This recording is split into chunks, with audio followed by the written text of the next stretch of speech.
तो आज हम मानव मस्तिष्क और शरीर के विकास की इस हैरान कर देने वाली यात्रा पर बात कर रहे हैं। हाँ बिल्कुल, एक बहुत ही पेचीदा सफर है ये। हमारे पास एक ऑडियो बुक की रूपरेखा है जिसका शीर्षक है मानव मस्तिष्क और शरीर का विकास, विज्ञान और चेतना की यात्रा। ये जीवन की शुरुआत से लेकर मतलब गर्भ में मस्तिष्क की भूमिका तक विकास के शुरुआती चरणों को समझाती है।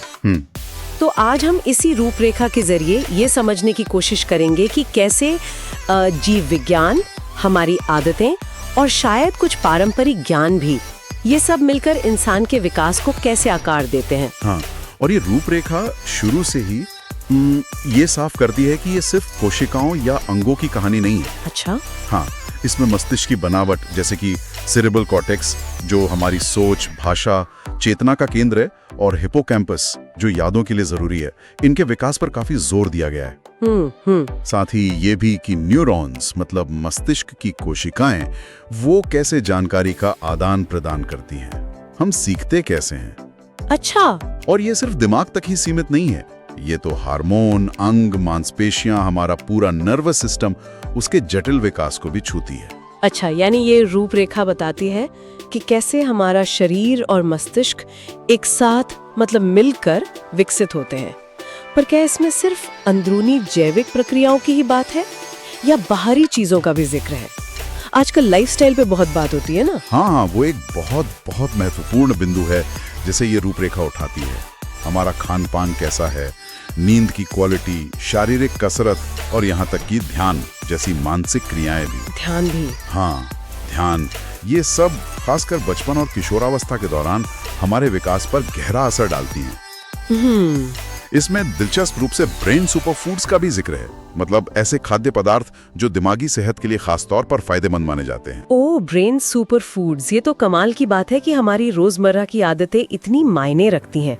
लेकिन आपने वो पारंपरिक ज्ञान का भी जिक्र किया था, आधुनिक विज्ञान के साथ उसका तालमेल कैसे बैठता है इस रूपरेखा में?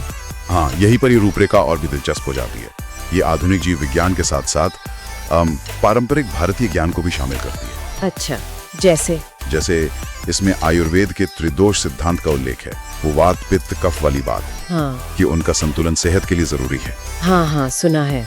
और बौद्धिक विकास के लिए ब्राह्मी और शंखपुष्पी जैसी जड़ी बूटियों का भी जिक्र है।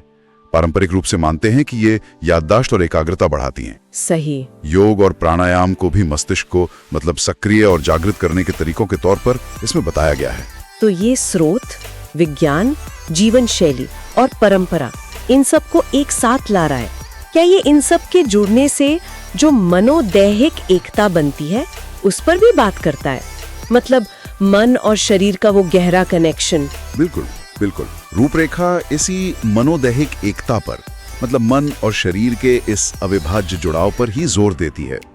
ये बताती है कि हमारी भावनाएं, हमारे विचार, यहाँ तक कि तनाव के प्रति हमारी प्रतिक्रिया, ये सब हमारे शारीरिक स्वास्थ्य और विकास को कैसे प्रभावित करती हैं। अच्छा। और इस बात को समझाने के लिए स्रोत स्वामी विवेकानंद और एल्बर्ट आइंस्टाइन जैसे व्यक्तियों के उदाहरण भी देता है। हाँ, ये दिखाने के लिए कि कैसे असाधारण चरित्र और चेतना का